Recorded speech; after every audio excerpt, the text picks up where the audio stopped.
bersyukur Bapa untuk semua kebaikan-Mu, untuk semua kasih-Mu, untuk semua pengorbanan-Mu Tuhan, untuk semua cinta-Mu yang tak bersyarat Bapa. Kami bersyukur Tuhan Yesus ada di tempat ini. Kami bersyukur Tuhan bisa memuji memuliakan nama-Mu Tuhan di tempat ini. Terima kasih Tuhan untuk semua cinta. Terima kasih untuk semua kasih-Mu kepada kami. Kami akan memulai ibadah kami Bapa.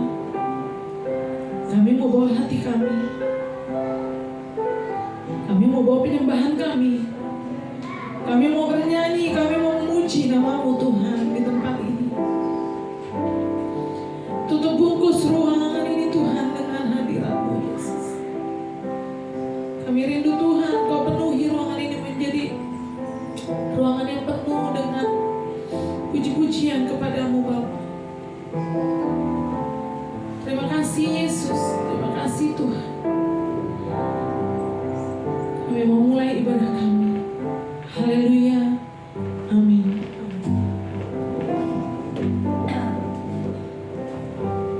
Mari jemaat Tuhan, kita naikkan pujian.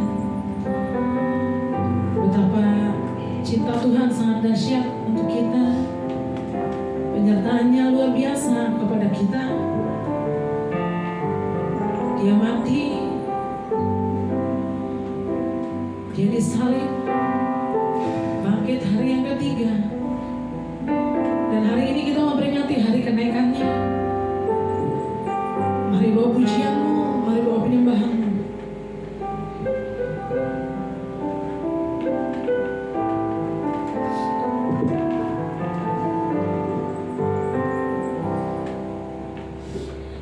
Kasih Tuhan sungguh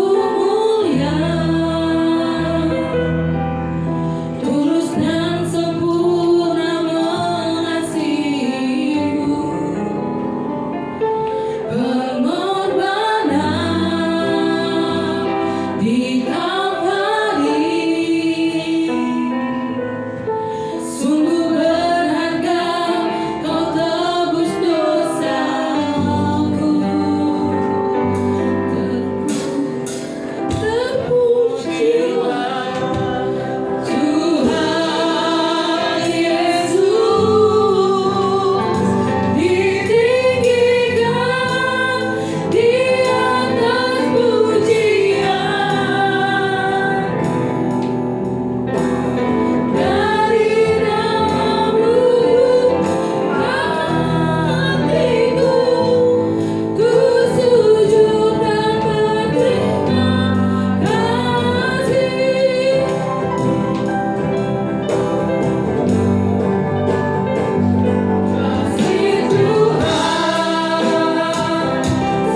Ditinggikan di atas pujian.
Biar kami di sini semuanya Tuhan memuji, memuliakan nama-Mu Yesus.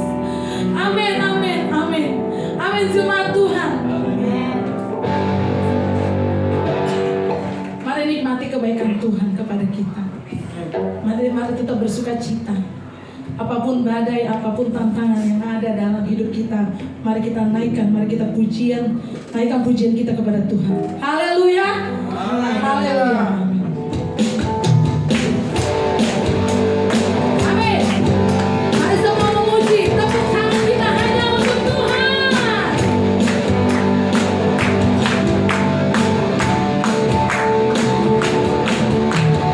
Besarkan nama Tuhan, pujilah Dia. Kemurahannya besar, tiada terhingga. Aku tak dapat balas betapa besar kasih-Nya. Oh, besarkanlah nama-Nya. Kita memuji, naikkan pujian ini. Besarkan nama Tuhan, pujilah Dia. Kemurahannya besar, tiada terhingga. Aku tak dapat balas betapa besar kasih-Nya. Oh, besarkanlah nama-Nya. Tuhan kita ajaib, Tuhan yang ajaib, Tuhan yang kuasa, Tuhan yang menolong hidupku. Haleluya. Tuhan yang ajaib, Tuhan yang ajaib, Tuhan kita kuasa, Tuhan yang kuasa. Jiwaku ditebus oleh-Nya. Besarkan nama Tuhan, pujilah Dia. Kemurahannya besar, tiada terhingga. Aku tak dapat balas betapa besar kasih-Nya. Oh, besarkanlah nama-Nya. Tuhan yang ajaib, Tuhan yang kuasa, Tuhan yang menolong hidupku. Haleluya. Tuhan yang ajaib, Tuhan yang kuasa, jiwaku ditebus oleh-Nya.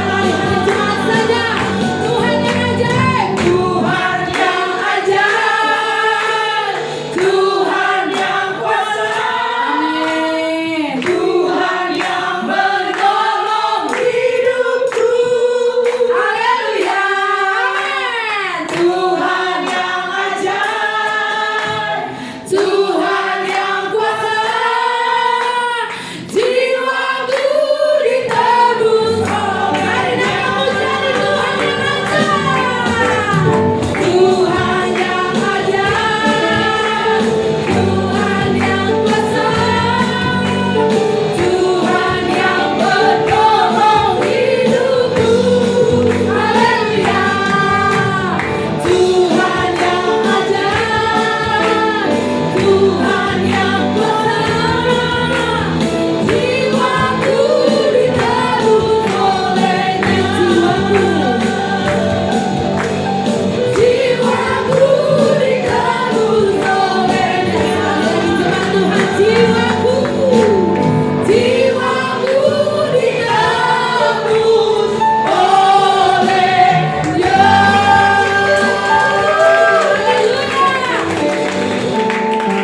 Tuhan penolong kita. Amin. Saudara, mari jemaat Tuhan dipersilakan duduk.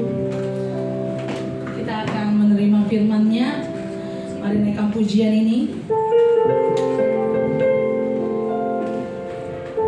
Seberapapun getirnya kita,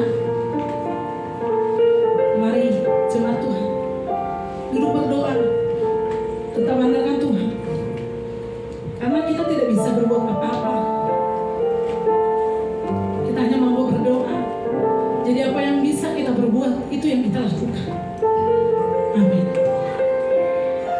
Mari naikkan pujian, mari naikkan sembahan kepada Dia.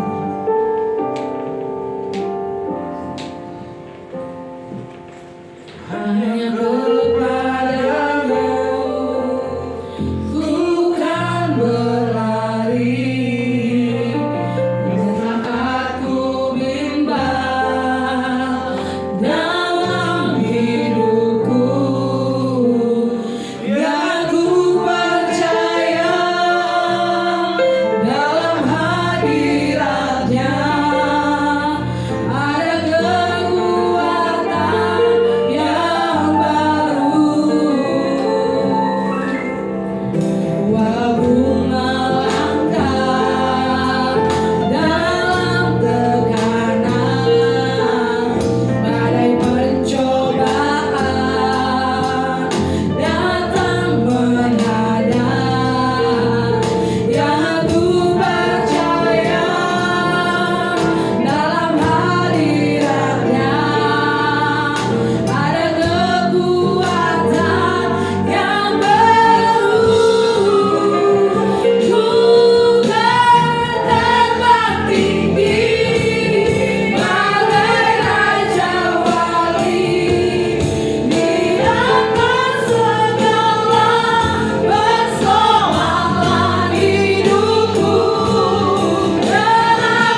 ketika kami berjalan bersama Tuhan, kami akan melihat tidak ada yang mustahil. Karena Engkau Allah yang Maha Besar. Kau sanggup menyelesaikan semuanya dan sudah menyelesaikannya bagi kami. Biarlah kami terus hidup di dalam penyertaan Tuhan. Bukan hanya pada saat kami beribadah, tapi setiap saat dalam hidup kami. Kami selalu ada bersama dengan Tuhan. Terima kasih Tuhan. Berkati teman-teman kami yang sudah melayani dalam pujian penyembahan. Kiranya apa yang mereka lakukan di dalam Tuhan, Tuhan yang memberkati. Terus pakai mereka bisa mengembangkan talenta mereka, memaksimalkan setiap potensi yang ada, sehingga hidup mereka boleh terus memuliakan Tuhan. Terima kasih Bapak. Di dalam nama Tuhan Yesus, kami siapkan hati kami untuk kami mendengarkan firman. Kami arahkan segenap perhatian, konsentrasi kami untuk setiap perkataan Tuhan. Terima kasih Bapa, di dalam nama Tuhan Yesus kami berdoa. Amin. Amin. Shalom. Shalom. Pagi ini kita merayakan, memperingati hari kenaikan Tuhan Yesus. Ya, banyak orang yang tidak sadar bahwa dalam kekristenan itu bukan cuma ada Natal dan Paskah. Oke. Banyak orang yang nggak sadar kalau ada momen-momen yang sangat bermakna, yang memberikan suatu pencerahan buat kita. Jadi semuanya itu harus kita perhatikan. Pemerintah aja memberikan kesempatan untuk kita beribadah. Makanya hari ini kalau saudara lihat kalender merah kan kalendernya. Ya. Jadi kalender merah untuk hari-hari raya keagamaan, bukan untuk jalan-jalan, tapi untuk beribadah. Dikasih kesempatan beribadah. Kalau nggak dikasih kesempatan beribadah, protes kita. Kok kita minoritas nggak kasih kesempatan beribadah? Dikasih kesempatan tidak dipakai. Salah siapa? Ya, itu kadang-kala kekristenan itu kita bingung sendiri maunya apa, itu nggak jelas. Mau dikasih kebebasan beribadah, atau mungkin maunya kalender itu nggak ada tanggal hitamnya ya, merah semua gitu ya. Yang nggak dapat duit kalau merah semua, saudara. Iya kan? Kalau merah semua kan berarti nggak kerja terus. Mana ada perusahaan yang mau menggaji orang yang nggak kerja. Ya, jadi semuanya itu harus ada keseimbangan. Ya, harus ada keseimbangan. Baik saudara, kita akan belajar hari ini tentang kenaikan Tuhan. Apa maknanya? Banyak kali kita nggak ngerti, jadi ya udah lewat begitu aja. Ya, kenaikan Tuhan, iya. Nanti begitu di luar ditanya di warung kopi, hari kenaikan Tuhan itu kamu memperingati apa sih? Bingung. Bingung. Yang diperingati ya kenaikan gaji. Bikin ucapan syukur kalau kenaikan gaji gitu kan. Hari kenaikan Tuhan ini apa maknanya buat kita? Ya, hari ini kita akan pelajari, kita akan sama-sama melihat. Nah, saudara yang dikasih Tuhan, kenaikan Tuhan itu masih satu rangkaian peristiwa. Jadi kehidupan Tuhan Yesus ketika dia menjadi manusia, ketika dia turun ke dunia, itu kronologisnya jelas. Dari kelahiran, kemudian dia beranjak dewasa, memulai pelayanan. Setelah memulai pelayanan, kemudian ada momen yang paling krusial dalam kehidupannya, penyalibannya. Kemudian 3 hari setelah penyalibannya ada kebangkitan. Nah, setelah kebangkitan, hitung 40 hari ketemu hari ini. Kalau saudara nggak percaya, nanti lihat kalendernya. Paskah kita kemarin tanggal berapa tuh? Waktu kita di Puncak. Tanggal 6 ya. 6 atau tanggal berapa? Ya, hitung sampai hari ini, itu pas 40 hari. Ya, kenaikan Tuhan. Dari 40 hari, nanti 10 hari ke depan ada peristiwa lagi. Pentakosta, turunnya Roh Kudus, yang diperingati sebagai hari kelahiran gereja. Jadi ada kronologisnya yang jelas, yang tidak bisa diubah. Kita nggak perlu menentukan hari kenaikan Tuhan, lihat bulan dulu, kelihatan nggak bulannya, hilalnya kelihatan nggak. Kita nggak perlu begitu, sudah jelas harinya.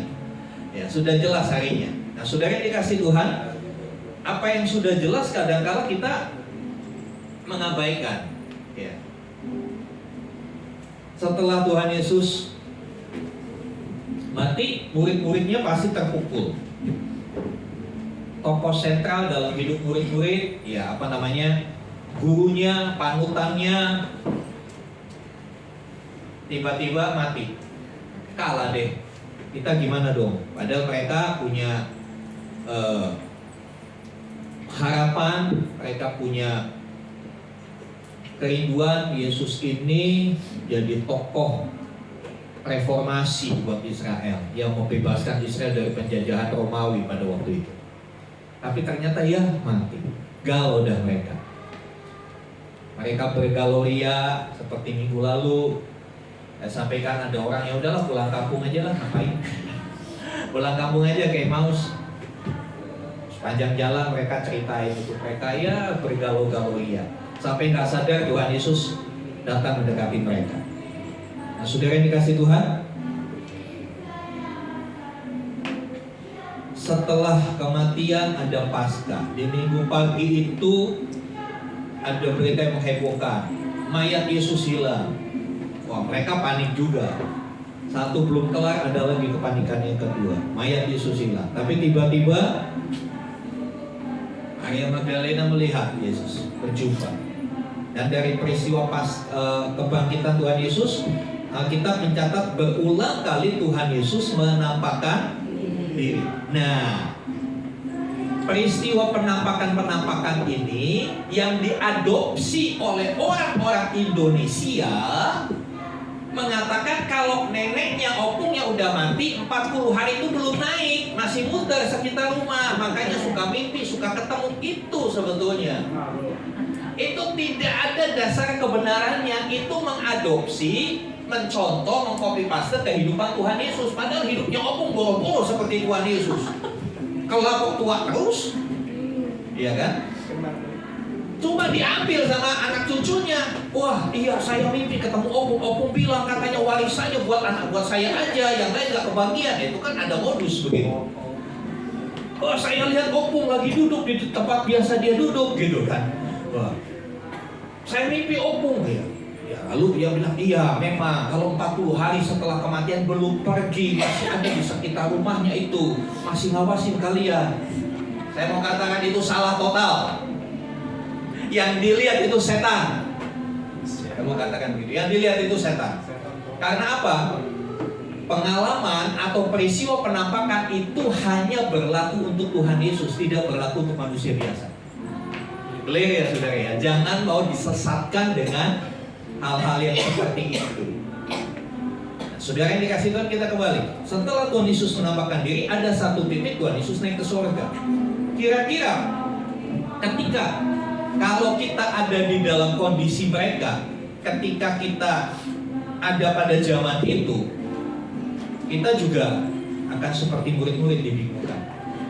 Katanya mati, ini bangkit, kau menampakkan diri, kok hilang lagi gitu kan? Nah, kau pikir hilang lagi, gimana ini? Kemudian ada pesan, tunggu aku di Galilea, di sebuah bukit di Galilea. Tunggu aku nanti, kamu akan ketemu aku di sana. Wah, mau reunian ini, senang nih murid-murid. Oh, mau reunian. Ya, dia berpikir nanti dari Galilea Tuhan Yesus akan ketemu terus sama mereka, nggak pergi-pergi lagi. Nggak pergi-pergi lagi, akan bersama-sama dengan mereka. Saudara yang dikasih Tuhan, ternyata ketika sudah tiba waktunya mereka ke Galilea, ketemu betul. Mereka bersukacita. Mereka berharap, udah Tuhan jangan kemana-mana, ayo kita sama-sama lagi, kan asik dong sama-sama lagi gitu kan. Tapi ternyata Tuhan Yesus naik ke surga. Saudara yang dikasih Tuhan, ada satu ayat yang menarik di dalam Yohanes 16. Yohanes 16 ayat yang ke-7. Yohanes 16 ayat yang ke-7. Iya. Bagian Alkitab ini atau cerita ini disampaikan Tuhan Yesus sebelum dia disalib. Ya, sebelum dia disalib, dia sampaikan hal ini. Kita baca sama-sama. 2, 3. Namun benar yang kukatakan ini kepadamu, adalah lebih berguna bagi kamu jika aku pergi. Sebab jikalau aku tidak pergi, penghibur itu tidak akan datang kepadamu. Tapi jikalau aku pergi, aku akan mengutus dia kepadamu. Sebab itu, firman Tuhan hari ini saya ambil judul berpisah untuk menyertai. Ya, ini judul yang ironis, berpisah kok untuk menyertai. Kalau berpisah ya pisah kan? Berpisah untuk menyertai. Kenaikan Tuhan Yesus adalah, kalau diringkas, kalau disingkat maknanya, berpisah untuk menyertai. Ayat ini jelas berkata adalah berguna bagi kamu kalau aku pergi, supaya penghibur itu datang. Kalau aku nggak pergi, penghibur nggak datang. Sekarang aku pergi supaya aku mengutus penghibur itu ke antara kamu. Saudara yang dikasihi Tuhan, kenaikan Tuhan Yesus ya ke surga itu merupakan satu janji penyertaan yang lebih nyata. Waktu Tuhan Yesus hadir di antara murid-murid, secara fisik, secara lahiriah bisa bersama-sama, ya kan? Tetapi ada keterbatasan. Apa keterbatasannya?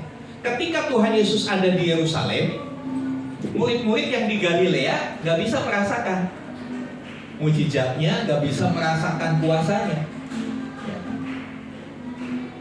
Ketika Tuhan Yesus di Galilea, murid-murid yang di Yerusalem juga gitu, nggak bisa melihat, nggak bisa mendengar pengajaran-pengajarannya. Kehadiran Yesus secara manusia, sama seperti saudara dan saya, dibatasi oleh ruang dan waktu. Kalau hari ini jam 10:15 saya ada di Vietnam, saya nggak mungkin ada di Jakarta. Nggak mungkin. Saya di sini ya di sini. Jangankan di Vietnam, di Jakarta. Saya ada di lantai 2, nggak mungkin saya bisa ada di bawah. Fisik terbatas oleh ruang dan waktu. Itu yang terjadi ketika 3,5 tahun pelayanan Tuhan Yesus. Dia maha kuasa betul, tidak terbantahkan. Dia melakukan banyak mujizat, betul dia lakukan banyak mujizat. Tapi dia masih dibatasi oleh ruang dan waktu. Kenapa? Dia masih pakai tubuh manusia. Beberapa ayat Alkitab mengatakan dia lelah sampai ketiduran. Ya kan? Dia haus, itu dia fisikal seperti saudara dan saya. Tapi justru dengan kebangkitannya, penyertaannya itu menjadi lebih amazing buat kita. Penyertaannya menjadi lebih tidak terbatas. Dulu terbatas oleh ruang dan waktu. Tetapi setelah naik ke sorga, dia mengutus Roh Kudus yang dikatakan penghibur. Dalam bahasa aslinya teks ini memakai kata parakletos. Parakletos itu orang yang mendampingi, ajudan pribadi. Pak Prabowo punya ajudan pribadi. Kemanapun dia pergi, ajudan itu kudu ikut. Ajudan itu yang memastikan semua keperluan Pak Prabowo aman, gak ada yang ketinggalan. Jadi gak ada ceritanya Pak Presiden datang, aduh kacamatanya lupa. Enggak, ajudannya itu urusannya. Urusannya ajudannya itu. Kalau sampai ketinggalan, ajudannya dipecat. Nah, saudara yang dikasih Tuhan, Tuhan mengutus Roh Kudus sebagai parakletos yang mendampingi kita menjadi ajudan buat saudara dan saya. Kan kita punya ajudan. Kan kita punya pendamping, kita punya penghibur, kita punya penolong, pembimbing. Dan penolong itu bukan fisikal, bukan makhluk fisik, makhluk spiritual. Roh itu tidak dibatasi oleh ruang dan waktu. Hari ini GBT People Community ibadah di tempat ini, Roh Kudus hadir nggak? Hadir. Tapi di HKBP sektor mana, area mana ada ibadah hari ini, Roh Kudus hadir nggak di sana? Hadir. Kok bisa? Iya, karena dia Roh, tidak terbatas oleh ruang dan waktu. Itulah sebabnya Tuhan Yesus berkata, lebih berguna bagi kamu kalau aku pergi. Kalau aku bersama-sama dengan kamu, penyertaanku itu terbatas. Karena tubuhku ini fisik, sama seperti kamu, gak bisa. Aku harus pergi supaya Roh Kudus turun. Sebab itu di dalam Matius 28,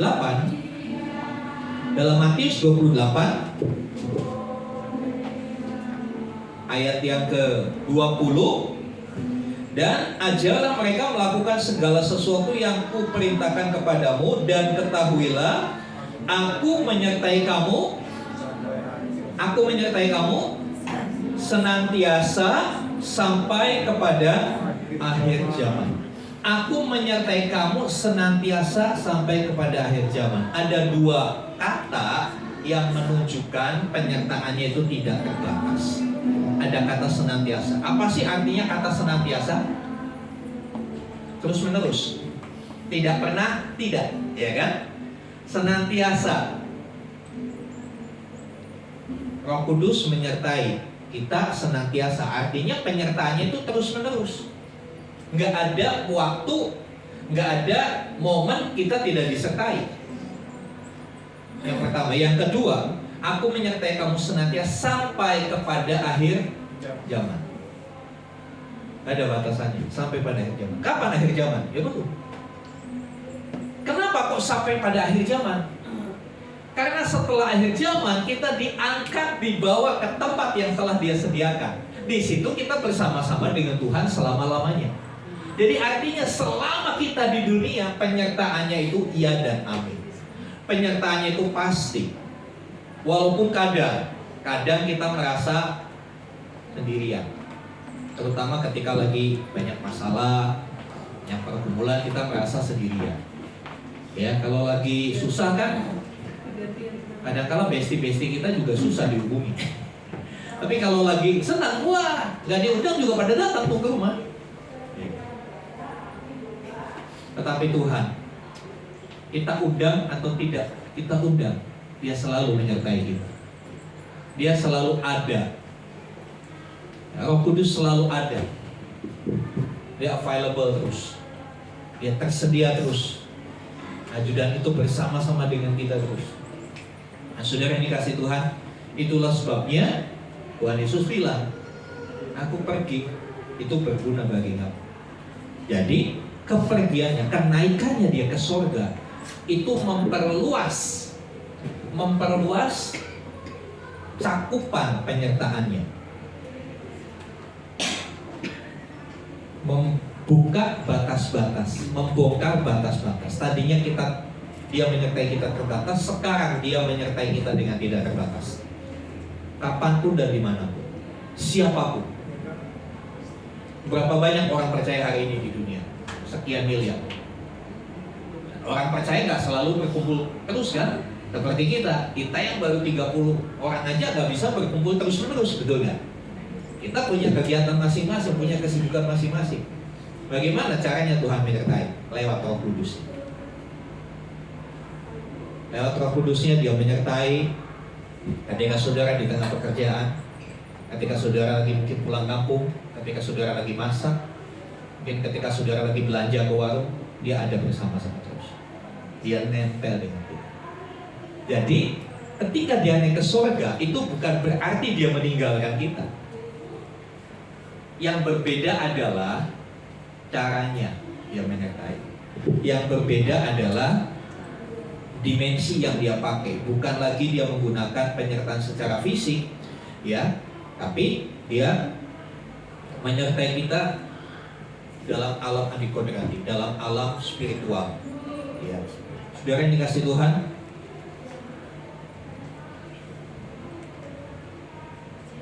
adalah lebih berguna kalau aku pergi supaya Roh Kudus itu turun. Nah, saudara yang dikasih Tuhan, dulu waktu Tuhan Yesus di dunia secara fisik, Dia ada di samping murid-muridnya. Tetapi sekarang setelah Dia naik, Dia ada di mana? Dia ada di mana? Ada di dalam kita.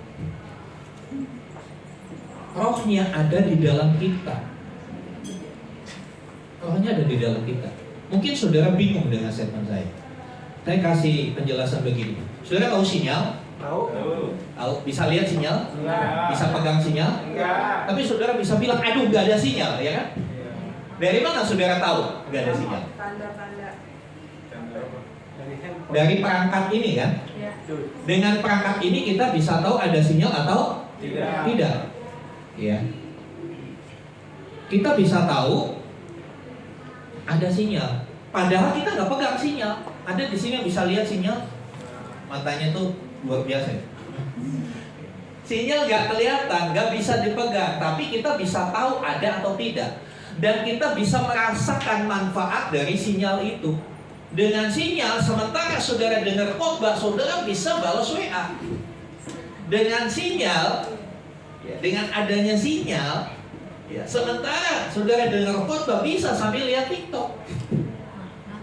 Saudara dikasih Tuhan, saya sedang tidak menyinggung, cuma kalau yang merasa ya bertobatlah begitu. Bertobat. Jadi saudara yang dikasih Tuhan, roh itu seperti itu. Kita nggak bisa lihat, kita nggak bisa pegang, dia non fisikal, tetapi kita bisa rasa. Bagaimana kita bisa merasakan roh Tuhan? Ya lewat roh kita. Roh kita itu adalah perangkat yang Tuhan beri dalam diri kita untuk kita bisa terhubung dengan Dia, untuk kita bisa menangkap sinyalnya. Roh kita itu yang membuat kita tahu apa yang kita lakukan ini berkenan sama Tuhan apa enggak. Yang saya ucapkan ini benar apa nyakiti orang. Perangkat itu yang akan memberitahu. Saudara yang dikasih Tuhan, sinyal itu kan tidak dibatasi, betul nggak? Saudara masuk ke gedung bertingkat di basementnya, masih bisa dapat sinyal kalau perangkatnya baik, betul nggak? Saudara naik ke lantai 200, di sana masih bisa dapat sinyal. Sekali lagi kalau perangkatnya baik. Bagaimana perangkatnya baik? Perangkatnya harus selalu baterainya penuh. Perangkatnya harus selalu terhubung dengan sumber daya. Ya, Apple perangkatnya, Apple seri yang terakhir seri berapa? 17. Ini seri 20. Lebih tinggi. Tapi kalau baterainya lowbat, bisa nangkap sinyal? Ya. Kadangkala kita itu mengabaikan dengan perangkat yang Tuhan kasih dalam hidup kita untuk kita nangkap sinyalnya Tuhan. Apa itu? Roh kita, hati kita. Makanya Tuhan bilang jaga hatimu dengan segala kewaspadaan, karena dari situ terpancar kehidupan. Kita nyanyinya beda. Tuhan inilah yang ku mau, kau menjaga hatiku. Lah, Tuhan bilang aku suruh kamu, kok kamu balik suruh aku? Kita kadang-kadang nggak jaga hati kita. Hati kita biarkan dikotori oleh hal-hal dunia. Hati kita biarkan dipenuhi dengan sesuatu yang pahit, dengan kekecewaan, kemarahan, kebencian, iri hati. Ada lagi orang yang nggak bisa jaga hati. Hatinya apa? Hatinya selalu cenderung menyukai dunia, cinta uang. Nah, kondisi hati begitu itu menghambat sinyal, menghambat sinyalnya Tuhan. Jadi kita nggak nangkep apa yang Tuhan inginkan dalam hidup kita. Lost connection, disconnection, disconnection dengan Tuhan. Bagaimana orang-orang yang disconnection dengan Tuhan? Perhatikan, orang-orang yang disconnection tidak terhubung dengan Tuhan, cepat atau lambat hidupnya makin kacau. Hidupnya makin kacau. Ya, kacau itu bukan hal keuangan saja. Ya. Ada orang yang keuangannya diberkati, tapi hubungan rumah tangganya kacau. Ya. Ada orang yang rumah tangganya oke, baik, ekonominya baik, tapi kesehatannya kacau. Ya kan? Ada aja yang bikin kacau. Jadi saudara, perhatikan perangkat yang Tuhan beri. Apa itu? Oke, hati kita. Jaga perangkat itu supaya kita tetap terkoneksi. Karena jelas Dia katakan, aku menyertai kamu senantiasa. Kadang-kala kita nggak merasa, apalagi kalau lagi susah, lagi tagihan banyak. Ya, kita merasa penyertaan Tuhan itu kalau tiba-tiba ada transferan masuk. Yes, ini penyertaan Tuhan. Pas tanggal jatuh tempo masuk transferan, pas lagi jumlahnya. Yes, gitu kan. Kita hanya berpikir penyertaan Tuhan itu urusan duit melulu. Ya karena hatimu ke duit. Tahu Tahu nggak saudara, kemudahan-kemudahan yang engkau alami dalam hidup itu adalah bukti penyertaan Tuhan. Amin. Kadang-kala kita pikir orang dunia menganggap itu kebetulan. Kebetulan. Sebetulnya dalam konteks iman Kristen tidak ada yang kebetulan. Kenapa? Semuanya sudah diskenariokan oleh Tuhan. Semuanya sudah diatur oleh Tuhan. Kok kebetulan ya? Bisa begini, bisa begitu. Nggak ada yang kebetulan. Ada tangan yang tidak terlihat yang merancang itu semua buat hidup kita. Dan saudara yang dikasih Tuhan, mari kita akan lihat selanjutnya, saudara. Tuhan Yesus pergi supaya Roh Kudus turun, dan penyertaannya itu begitu sempurna. Dia menyertai kita kapanpun, dimanapun, dan dia dalam waktu yang bersamaan bisa menyertai setiap orang percaya. Jadi penyertaan Roh Kudus bukan hanya buat hamba Tuhan, bukan hanya buat pendeta, tapi buat semua orang percaya. Tuhan berkata, aku tidak meninggalkan kamu seperti yatim piatu. Kita lihat kembali ke Yohanes 16 tadi. Ya. Sebab jika aku tidak pergi, penghibur itu tidak akan datang kepadamu. Tetapi jikalau aku pergi, aku akan mengutus dia kepadamu. Saudara yang dikasih Tuhan,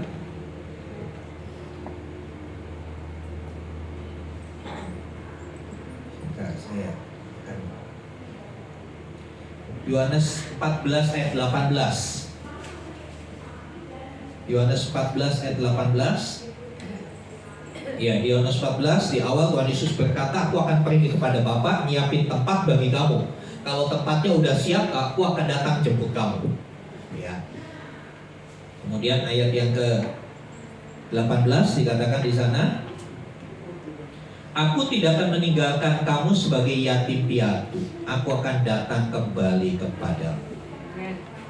Saudara yang dikasih Tuhan, dari kenaikannya ke sorga, dia bukan hanya memperluas jangkauan penyertaannya.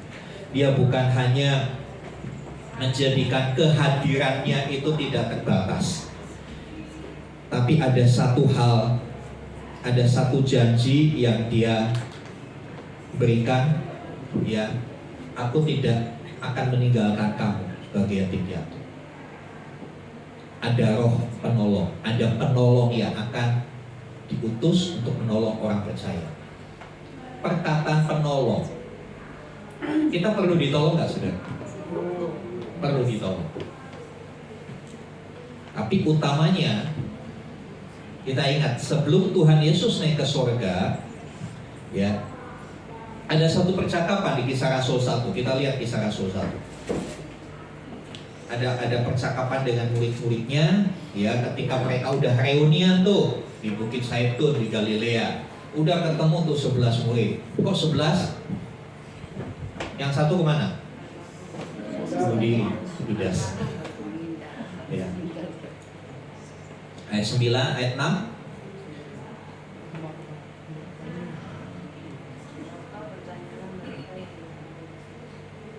Maka bertanyalah mereka yang berkumpul di situ, Tuhan, maukah Engkau pada masa ini memulihkan kerajaan bagi Israel? Jadi konsep berpikir mereka masih duniawi.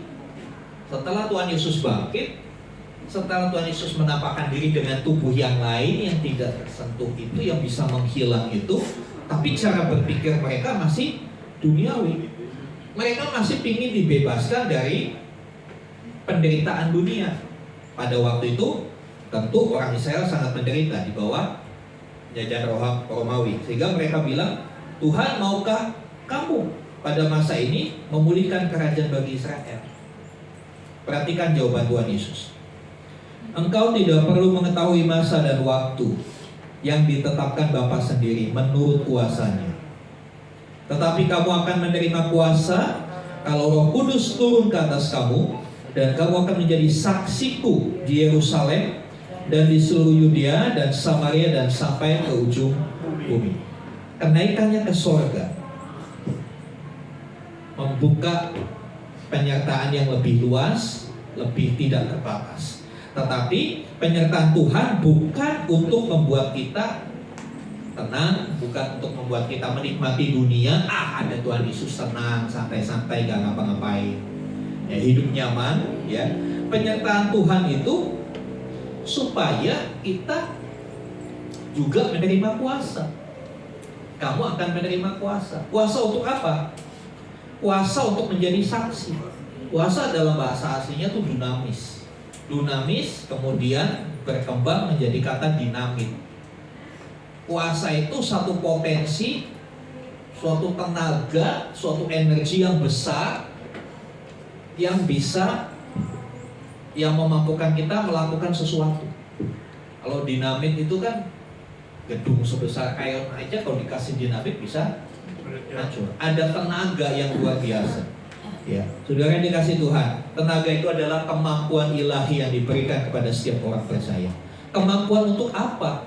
Bukan untuk cari duit yang banyak. Kemampuan untuk apa? Bukan untuk menjadi tenar atau terkenal, tapi kemampuan untuk menjadi saksi. Bukan kemampuan untuk menjadi sakti. Beda ya, saksi dan sakti. Memang kedengaran agak mirip. Kalau yang ngantuk dengarnya sakti. Saksi itu orang yang mengetahui satu peristiwa, orang yang bisa menceritakan kembali peristiwa itu dengan benar karena dia ada di situ. Kalau ada kecelakaan ditanya, ayo ini sebetulnya motor sama mobil yang salah mana? Saksi atau ini motornya yang nyelonong, begitu kan? Pengemudi motor tetap nyalain mobil. Kamu gak mau ngalah sama yang kecil, gitu kan? Tapi saksi akan berbicara secara objektif. Kita dipanggil untuk menjadi saksi-saksi Tuhan. Ya, saksi itu diperlengkapi dengan kemampuan ilahi. Kemampuan ilahi dari seorang saksi. Kuasa itu yang pertama mengubah hidupnya dulu. Ya, kuasa Roh Kudus itu harus bisa mengubah hidup kita dulu. Sebelum kita mengubah orang lain, izinkan kuasanya itu mengubah hidup kita. Apa yang perlu diubah dari hidup kita? Dari pemikiran-pemikiran yang duniawi kepada hal-hal yang benar. Dari yang tadinya kompromi dengan dunia, sekarang hidup dalam kebenaran.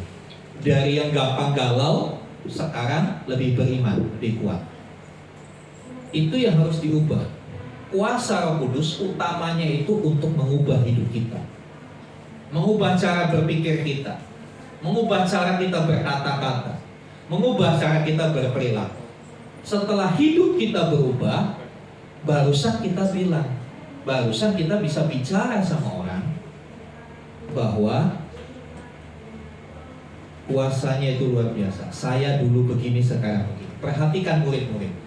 Murid-murid sebelum dipenuhi Roh Kudus, mereka menjadi orang-orang yang sangat takut karena mereka merasa ditinggalkan, mereka tidak percaya diri, ya, mereka tidak berani tampil. Tapi setelah kuasa itu dicurahkan atas mereka di hari Pentakosta, mereka berani. Satu contoh, seorang Petrus yang tadinya waktu penyaliban Tuhan ditanya sama anak kecil, om kan temannya dia kan? Oh bukan, saya nggak kenal dia. Sama anak kecil aja dia takut. Tapi sekarang setelah dia dipenuhi Roh Kudus, dia berdiri di hadapan ribuan orang. Dia berkhotbah, dia bercerita tentang Yesus. Ada satu perubahan. Biarlah perubahan itu juga kita alami. Yang tadinya kita takut menghadapi hari depan. Aduh gimana? Dolar udah 17.000 sekian. Katanya prediksinya akhir tahun bisa tembus 20.000. Ekonomi makin gak karu-karuan. Semua mulai harga-harga mulai merangkak naik. Saya itu beli minyak goreng itu kadang-kala sebulan sekali karena jarang goreng-gorengan di rumah. Berbelanja bingung saya ke Indomaret. Wah, udah 40 lebih semua. Ya saya ketinggalan zaman ini, ketinggalan info gitu. Udah 40 sekian, wah. Iya, tanpa terasa semua naik, pelan-pelan naik. Yang nggak naik itu pendapatan kita kan. Apalagi persembahan di tempat ini susah naiknya. Amin. Nah, saudara dikasih Tuhan, apakah kita harus takut melihat kondisi seperti itu? Ya. Kenapa? Roh Kudus membuat kita tidak takut. Kalau kita yakin penyertaannya tidak terbatas, kalau kita yakin dia bisa merancang sesuatu yang tidak pernah kita pikirkan, dia akan kerjakan itu. Tanpa kita tahu dia kerjakan. Kita terima hasilnya. Kita terima hasilnya. Sama seperti ajudan tadi, Pak Prabowo bilang sama ajudannya, dia bilang, tolong siapin Seskap, Teddy mau ulang tahun, siapin tuh di Paris. Udah, ajudannya udah beresin. Dia tinggal datang ke sana udah kelar semua. Itu fungsi ajudan. Dan Tuhan itu mengerjakan itu buat saudara dan saya. Tapi kadang-kala kita nggak pernah bilang terima kasih kan?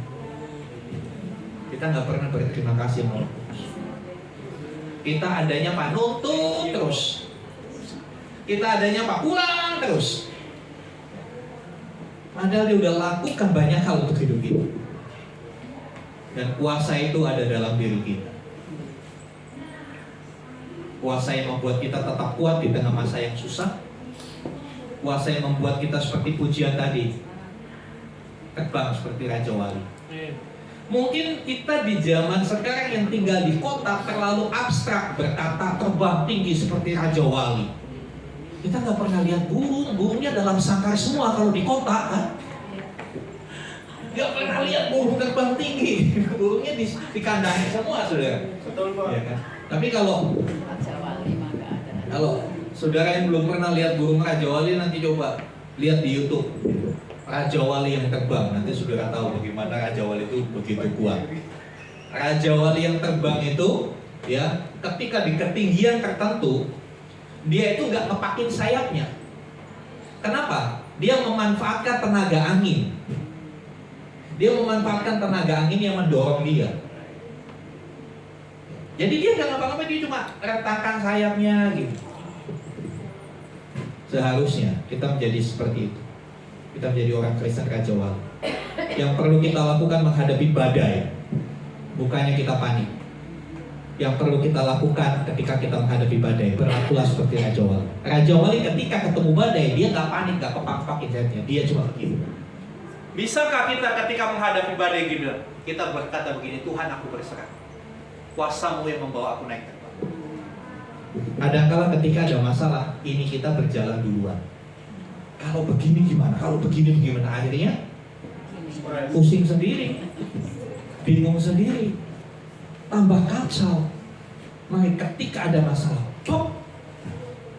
Dan ini saya alami saudara hari-hari ini. Saudara tahu hari-hari ini saya ada pelayanan lain selain di tempat ini. Melayani mama saya yang terbaik. Begitu saya datang ke Cirebon, lihat kondisi mama, saya tahu ini pasti patah. Pikiran saya, wah ini urusannya panjang, begini. Wah, dia pasti nggak bisa ngapa-ngapain begini. Tapi saya cuma malam itu di Cirebon, saya tidur sama mama saya mau beralaskan tikar. Saya cuma bilang, saya angkat tangan saya, Tuhan, suka-sukamu Tuhan. Apa yang ingin kau perbuat buat hidupku, aku ambil. Saya tidak bisa lepas tanggung jawab dari mama saya. Kenapa? Saya punya adik, belum menikah, dia kerja, gak mungkin dia rawat mama. Akhirnya saya bilang sama istri saya, gimana mama kita bawa ke Bekasi? Ya udah, bawa aja, di sana juga siapa yang ngurus, udah. Dia ambil tanggung jawab itu. Ya memang untuk sebuah tanggung jawab itu satu paket, ya, satu paket dengan kesulitannya, ya kan? Dengan kesulitannya. Ya ngurusi orang tua yang sakit, dan backgroundnya mama saya itu seorang wanita yang mandiri, apa-apa sendiri di rumah. Yang masak, yang ngurusi adik saya udah umur 44 tahun, tapi yang ngurusi makannya masih mama saya. Dia mandiri banget. Mama saya dengan umur 79 tahun, dalam kondisi mama saya itu sebelum jatuh pun kakinya udah pincang, sebelah lumpuh karena polio. Tapi dia mandiri banget. Kebayang gak saudara, orang yang semuanya sendiri sekarang kagak bisa ngapa-ngapain.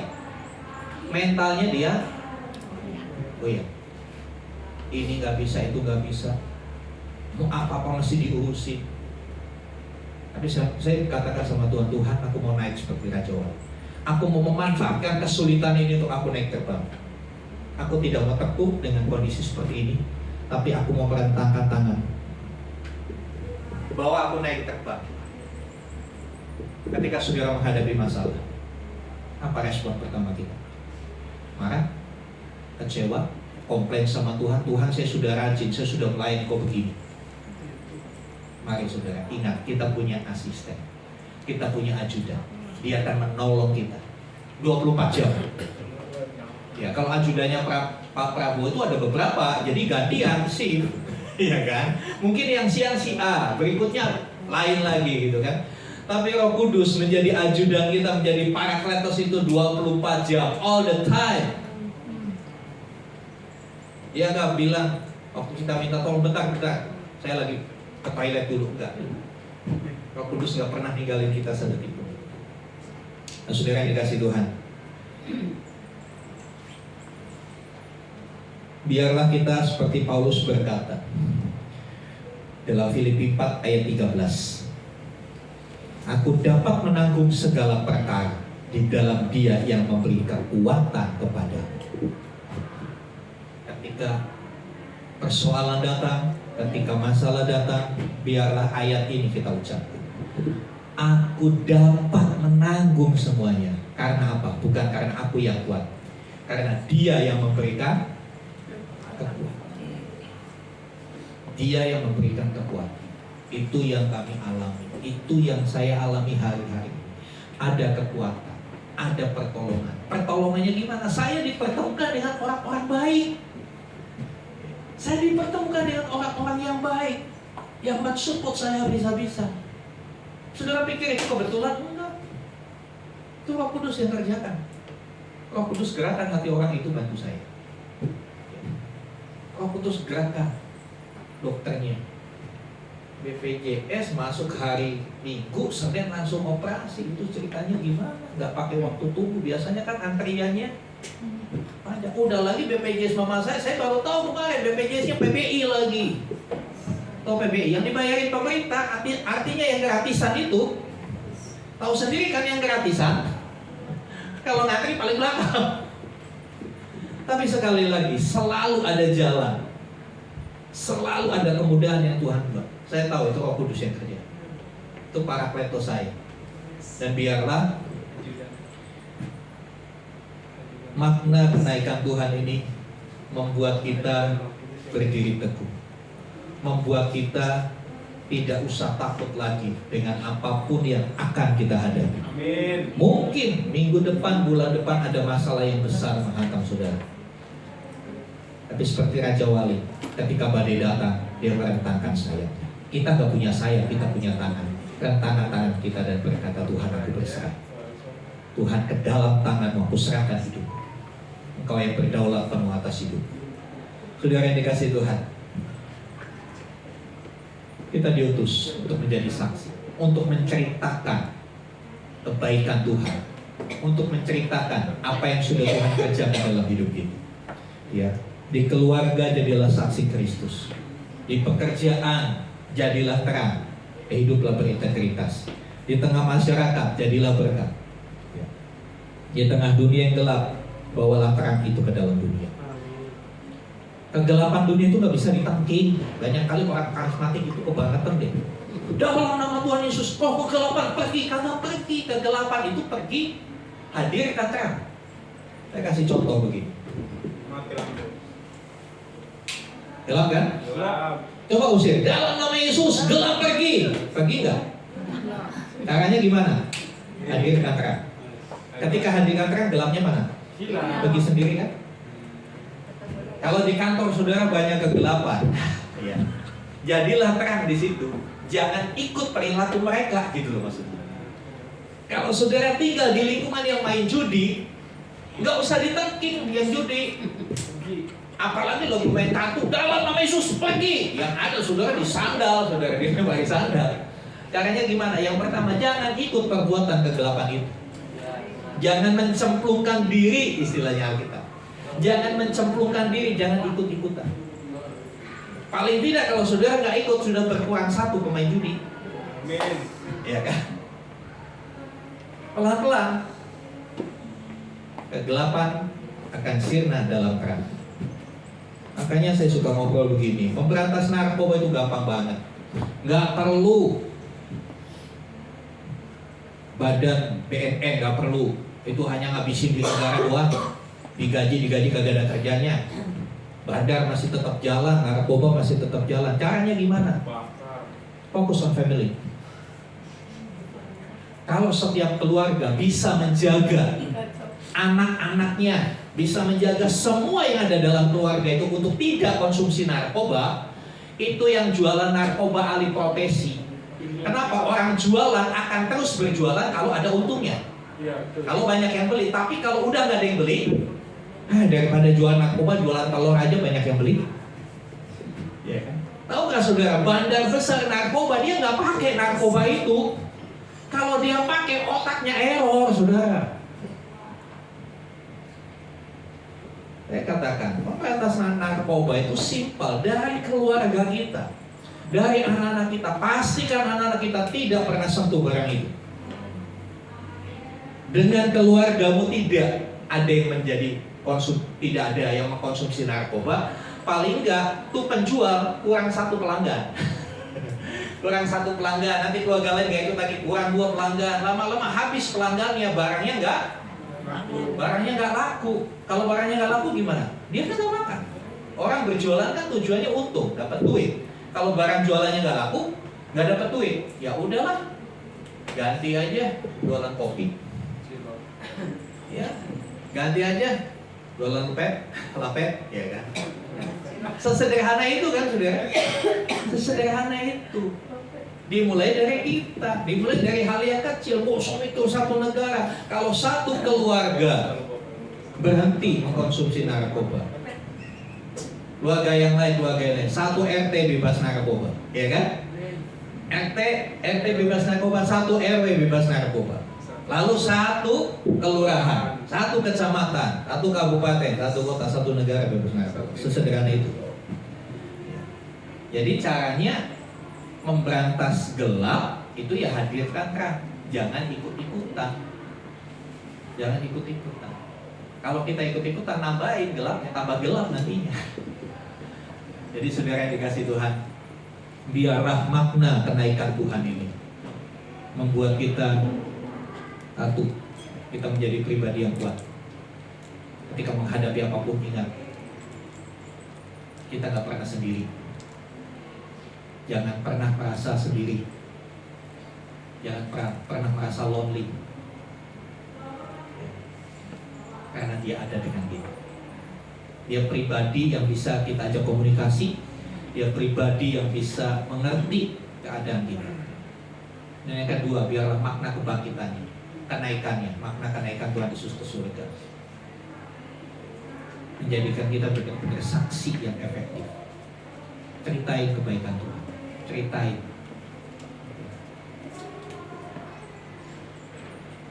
Dan kenaikannya itu membawa satu janji, ya, di Kisah Rasul 1 ayat tadi, saudara, Kisah Rasul 1 ayat yang ke-9, ya, Kisah Rasul 1 ayat yang ke-9, di sana bilang begini.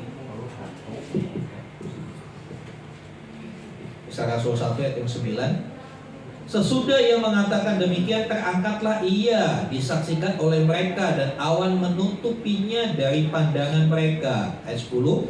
Ketika mereka sedang menatap ke langit, waktu ia naik itu, tiba-tiba berdirilah 2 orang berpakaian putih dekat mereka. 11. Dan berkata kepada mereka, hai orang-orang Galilea, mengapakah kamu berdiri melihat ke langit? Yesus ini yang datang, Yesus ini yang terangkat ke sorga meninggalkan kamu, akan datang kembali dengan cara yang sama seperti kamu melihat dia naik ke sorga. Ada berita, setelah Tuhan Yesus naik, kedua malaikat bilang, dia akan datang kembali. Dia akan datang kembali. Untuk apa? Nanti hari Minggu saya jelaskan. To be continue, ya. Jadi yang to be continue bukan drama Cina, bukan drama Korea, tapi firman Tuhan juga bisa. To be continue. Mari sama-sama berdiri. Saya undang tim praise and worship kembali ke posisinya.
Elia, Raja Wali, ketika dia menghadapi badai, dia nggak panik. Dia merentangkan sayapnya dan dia menggunakan badai itu untuk naik lebih tinggi lagi, sehingga dia bisa terbang di atas badai. Demikianlah kita orang percaya. Tidak ada yang perlu kita takutkan, tidak ada yang perlu kita khawatirkan tentang hari esok. Karena Yesus naik ke sorga, maka penghibur itu diberikan kepada saudara dan saya. Ia Sang Parakletos, Roh Kudus, ada di dalam kita. Dia tidak jauh, dia ada di dalam hidup. Kemanapun kau pergi, dia ada menyertai kau. Jadi jangan takut jika datang masalah, jika datang pergumulan, jika datang untuk persoalan atau mungkin sakit penyakit begitu tiba-tiba. Jangan takut, rentangkan tangan dan berkata, Tuhan, aku berserah. Kau pemilik hidup. Roh Kudus, bimbing aku melewati badai ini. Bawa aku naik terbang, mengatasi setiap persoalan-persoalan hidup. Aku percaya mujizat masih ada. Aku percaya mujizat itu nyata. Engkau penulis skenario hidup kami ya Tuhan. Engkau bisa atur semuanya begitu. Yang orang katakan kebetulan, tapi kami percaya itu adalah campur tangan Tuhan dalam hidup kami. Begitu indah. Bahkan apa yang tidak pernah terlintas dalam pikiran kami, apa yang tidak pernah timbul niat dalam hati kami, semua itu Kau sediakan bagi kami. Asal kami mau tetap percaya, asal kami mau tetap tinggal dalam hadirat, asal kami menjaga hati kami sebagai perangkat untuk kami bisa tetap terhubung dengan Tuhan, maka semuanya akan baik-baik saja. Terima kasih buat kebenaran pagi hari ini. Biar ini boleh menguatkan, menginspirasi setiap kami. Jadikan kami pribadi yang kuat, bukan pribadi yang cengeng, bukan pribadi yang gampang galau, tapi pribadi yang tangguh. Sehingga kami boleh menjadi saksi-Mu, menceritakan apa yang kami alami kepada banyak orang, sehingga banyak orang yang bisa mendengar, mereka bisa tertolong dari setiap pergumulan mereka. Terima kasih Tuhan. Terpujilah nama-Mu, Allah yang dahsyat, Yesus Kristus yang luar biasa, Roh Kudus yang selalu ada buat kami, yang selalu memberikan penghiburan, yang selalu memeluk kami ketika kami bersedih. Kau yang menghapus air mata kami. Terima kasih Roh Kudus. Terima kasih buat penyertaan. Di dalam nama Tuhan Yesus kami berdoa dan bersyukur. Amin. Terima kasih untuk Bapak Pendeta kami, untuk firman-Nya yang pagi ini sangat menguatkan kita. Kita akan memberi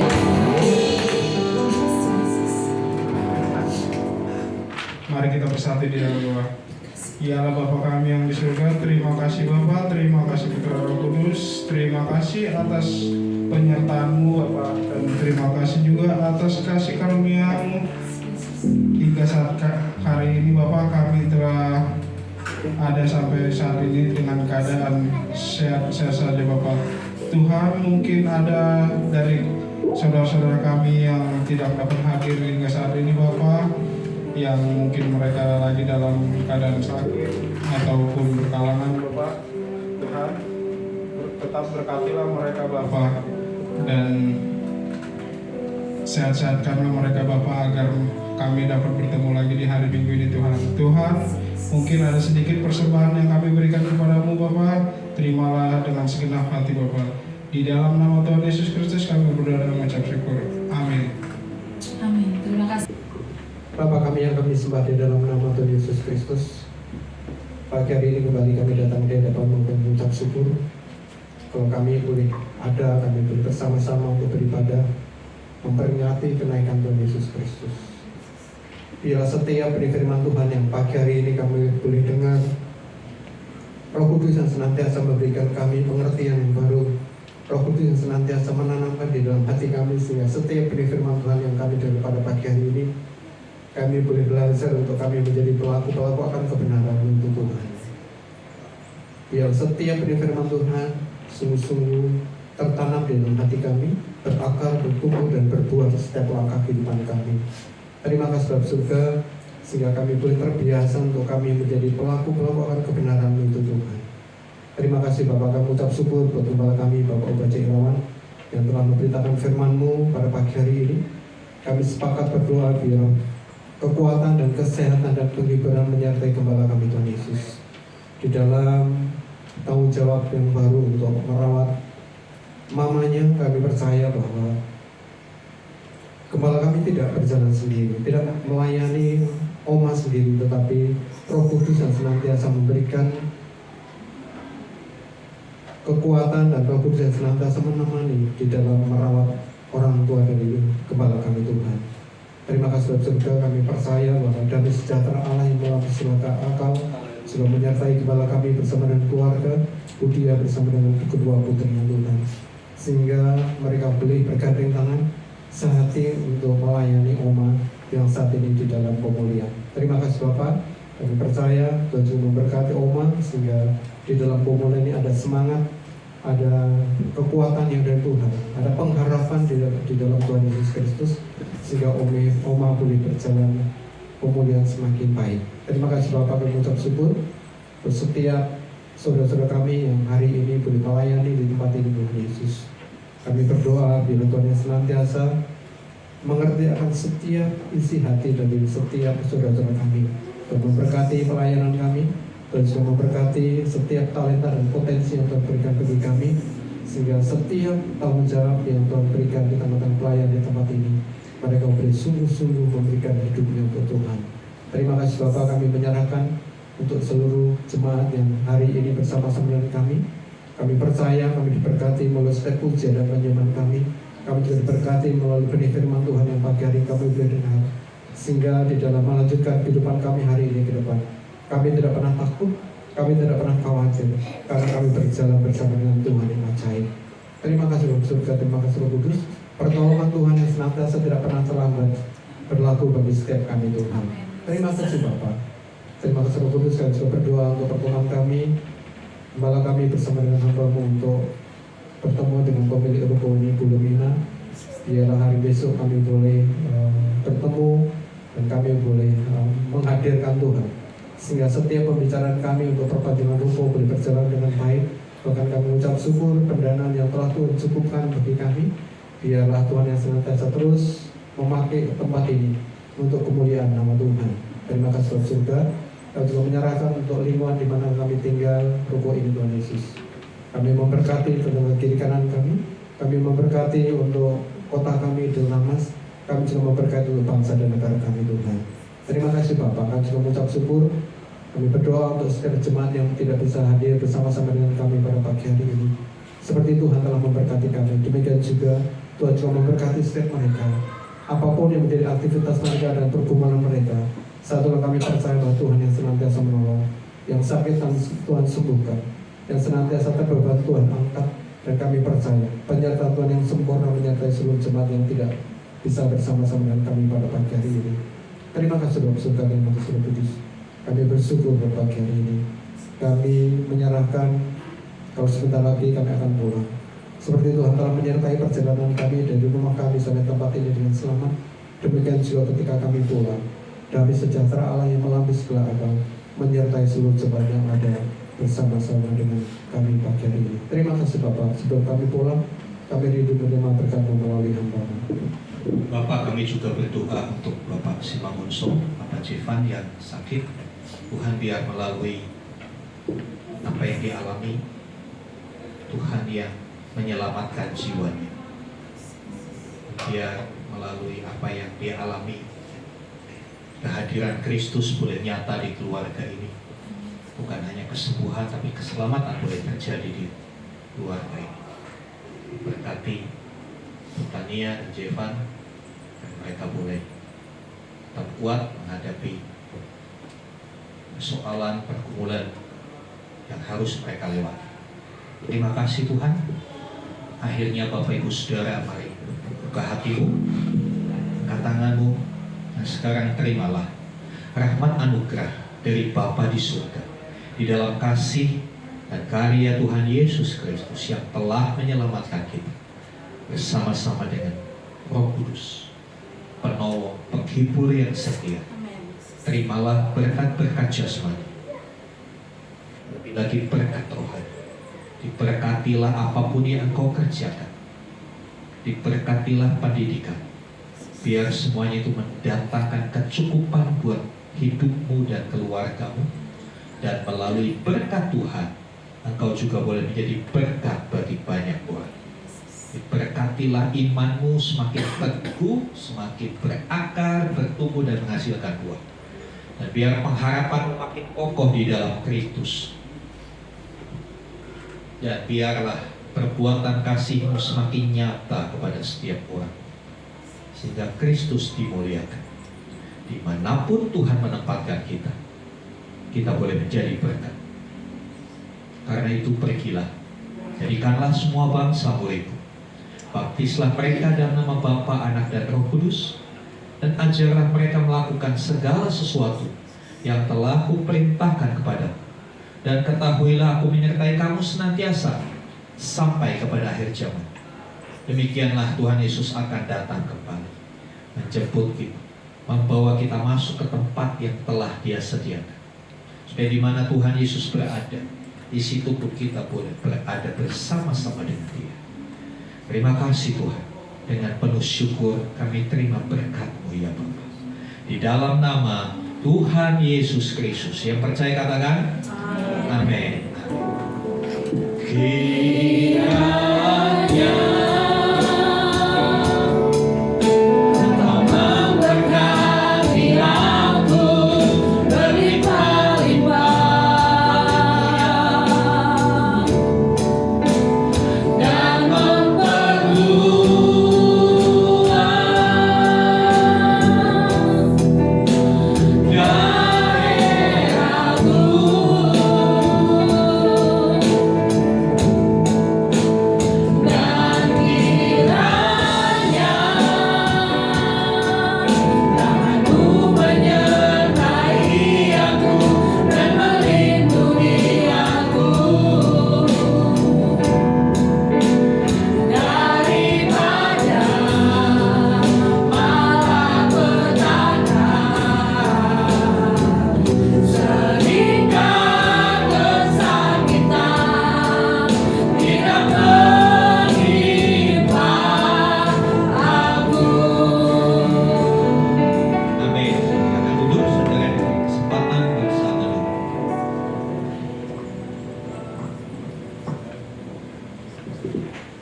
Saat teduh selesai,